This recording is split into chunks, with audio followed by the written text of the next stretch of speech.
ladies and gentlemen. I'm Stephanie Malsi Cabuhat from grade 8 Avocado. The purpose of life. Once upon a time, there lived a wise man. He was the head of the local administration of a small village.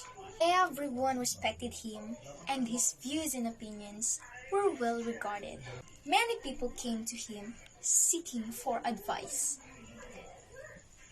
His son, however, was very lazy and wasted his time sleeping and spending time with friends. No amount of advice or threat made any difference to him. He wouldn't change at all. The years passed, and with time faded the youth of the wise man. As he grew older, he began to worry about his son's future. He recognized the need to give something to his son so that he can take care of himself and his family to be. One day, he called his son to his room and said, "My son, you are no more a kid now. You must learn to take responsibilities and understand life. I want you to find the real purpose of your life. And when you find it, remember it always. And you will lead a life full of happiness and joy." Then, he handed his son a bag. When the son opened the bag, he was surprised to see 4 pair of clothes, one for each season. There are also some raw food, grains, lentils, little money, and a map. His father continued, "I want you to go find the treasure. I have drawn a map of the place where the treasure is hidden. You need to go and find it." Son loved this idea. The next day, he eagerly set out on a journey to find the treasure. He had to travel really far across borders, forests, glaciers, and mountains. Days turned into weeks, and weeks turned into months. Along the way, he met a lot of people. He was helped by some with food and by some with shelter. He also came across robbers who tried to rob him. Slowly, the season changed, and so did the landscapes along with it. When the weather was unpleasant, he halted for the day and continued his journey when the weather cleared. Finally, after a long year, he reached his destination. It was a cliff. The map showed the treasure being placed below the cliff under the tree. Upon spotting the tree, he began to dig the ground. He searched and searched around it, under it, on it, but found nothing. He spent 2 days looking and digging for the treasure.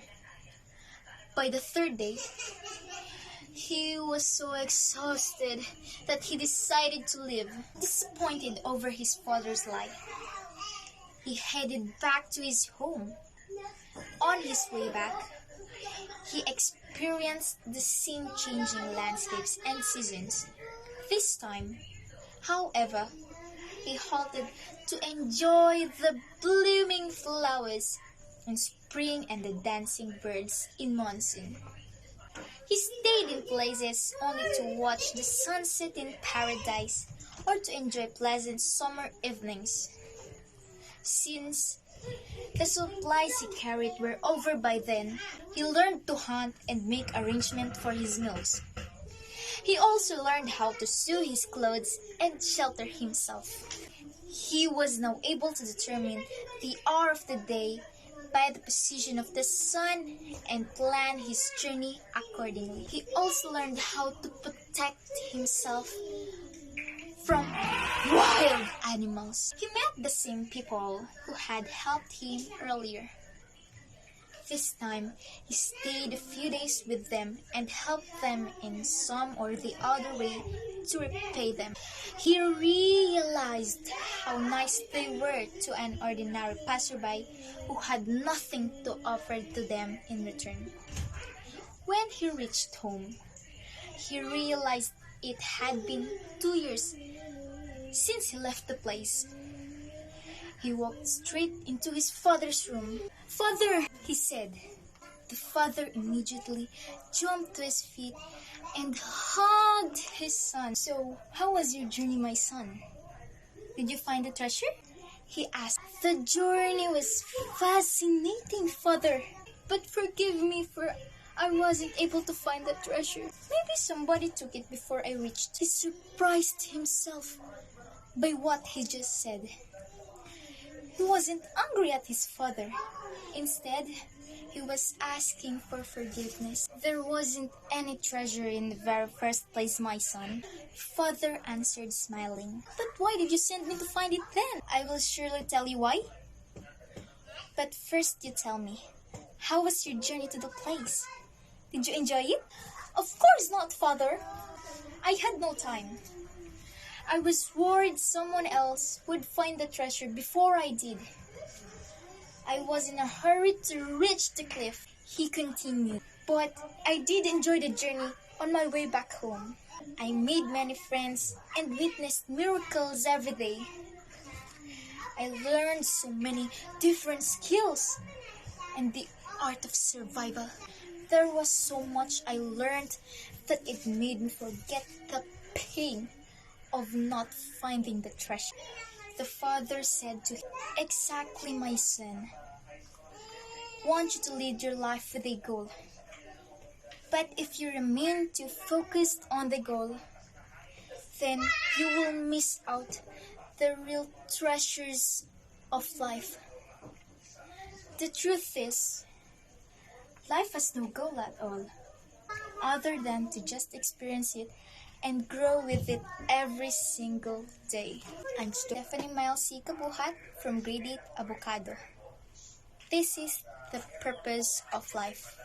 Thank you. Keep safe. God bless.